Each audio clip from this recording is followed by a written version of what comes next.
Welcome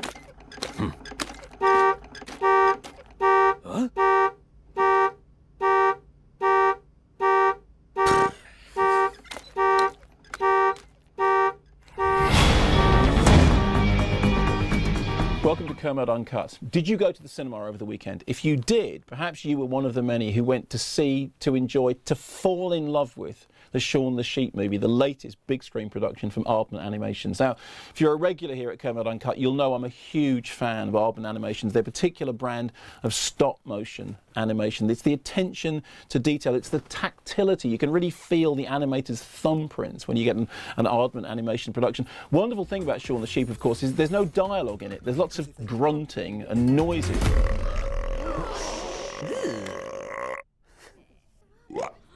But it's essentially like watching a silent slapstick movie. It's all to do with facial and physical expressions. Anyway, I love the film. I really, really like Shaun the Sheep. I thought this was a good moment to do my top 5 cinematic stop-motion highlights.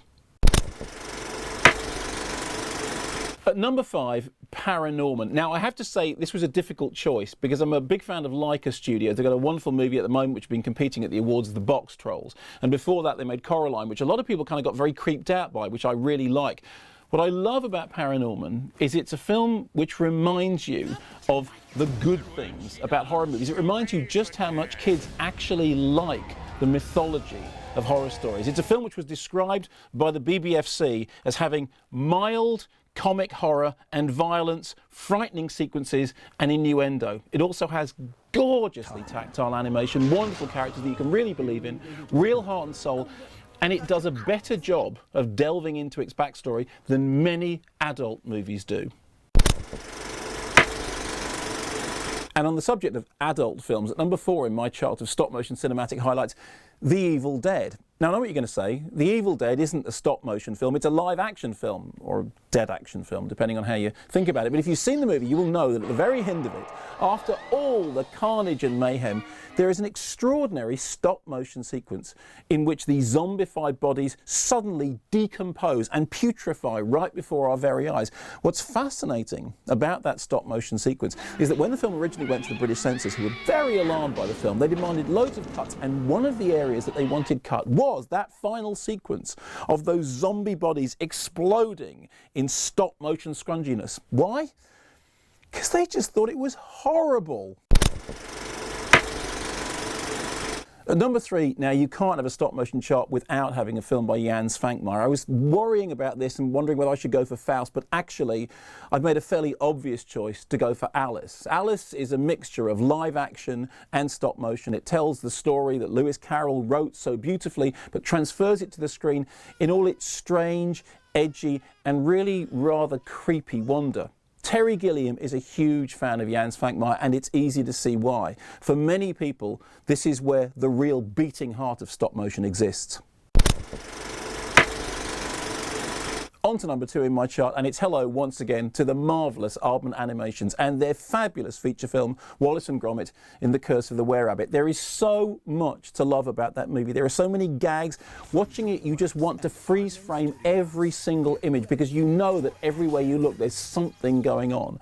But the reason I love that film so much is this. When I first started doing the Kermode Awards, I gave my award for Best Cinematography to Wallace and Gromit and The Curse of the Were-Rabbit. Why? Because it was the best looking film of the year. They approach stop motion creation as if they are making a huge, vast canvas feature film. There is more cinematic magic in an Aardman animation than there is in many of the epic blockbusters I've seen in the past 10 years. Wallace and Gromit and The Curse of the Were-Rabbit stands up on almost every level. It's funny, it's charming, it's wondrous, and it looks brilliant.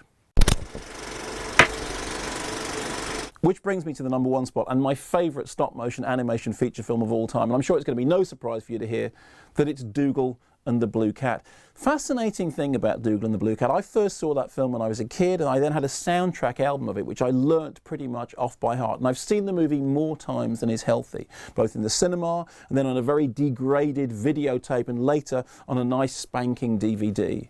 Here's what I love about it. It's not just that the soundtrack is fabulous, with a brilliant narration by Eric Thompson, who of course narrates the British version. There is a French version which is completely different, but because the visuals are genuinely unusual and alarming. There are sequences in Dougal and the Blue Cat that are as scary as anything I've ever seen in a horror film.